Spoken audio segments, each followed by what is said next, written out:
In this video, I'm going to tell you all about the Nightmare Before Christmas cross-stitch kit.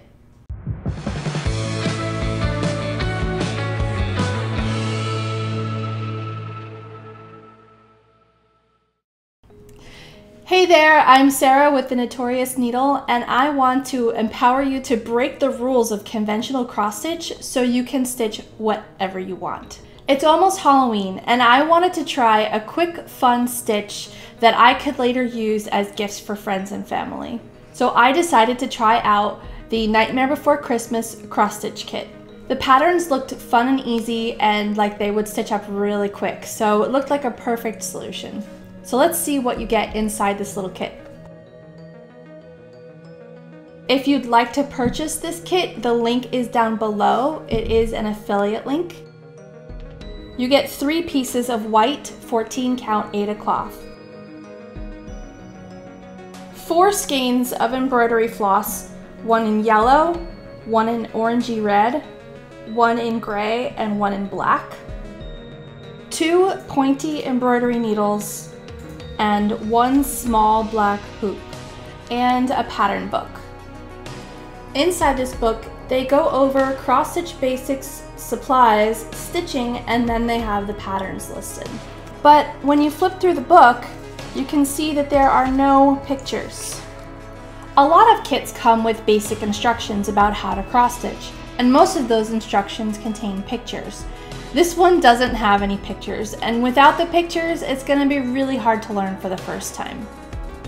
This kit contains 4 simple patterns.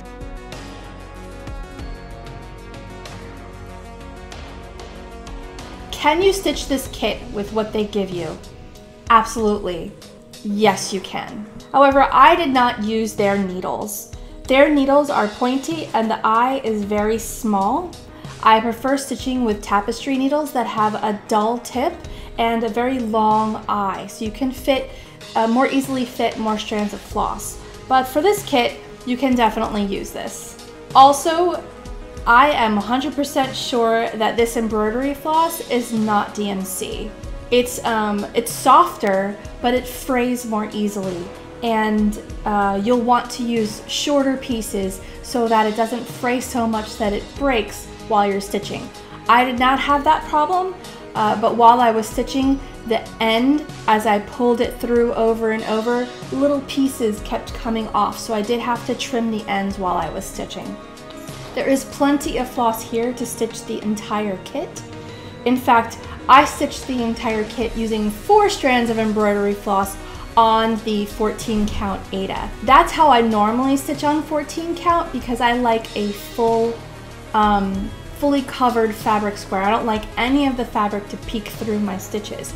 If you're like me, you do not need 4 strands of floss with this kit. That is overkill. The embroidery floss is more fluffy.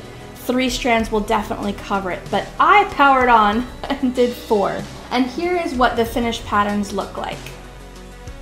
Also, if you want to stitch all 4 patterns, you're going to need to add 1 piece of Aida cloth.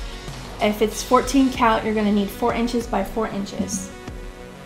If you want to frame all 4, you're definitely going to need more embroidery hoops. They only give you the 1 plastic hoop.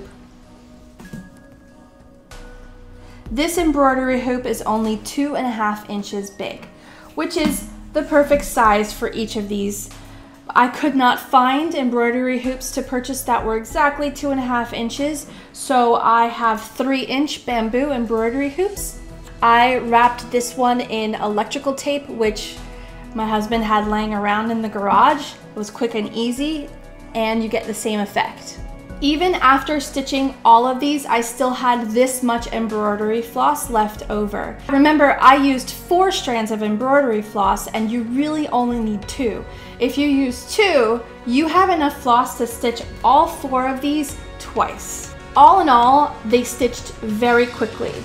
The pattern of Jack and Sally together in front of the moon took the longest because you can see it's full coverage inside. This pattern was the most difficult, the one with Jack and Sally face to face. Sally's eye was a rather challenging backstitch. Would I recommend this kit for a beginner? If you've never cross-stitched before and you think this kit is going to teach you how to cross-stitch, it will not. I do not recommend this kit for a total beginner. If you'd like to learn more about cross-stitch, try my beginner's guide to cross-stitch. I'll put that link down below as well. But if you've done a couple of pieces before and you're looking to try a little backstitch, this could be fun. Again, the only challenging pattern is this one with Jack and Sally facing each other. Sally's eye is a little bit challenging, but the rest of these were fun, easy, and they really stitched up some of them in just a couple of hours. I definitely plan to make these into Christmas tree ornaments and gift them as stocking stuffers for my friends and family. I hope you enjoyed this review of the Nightmare Before Christmas cross-stitch kit, and I will see you in the next video. Stitch on!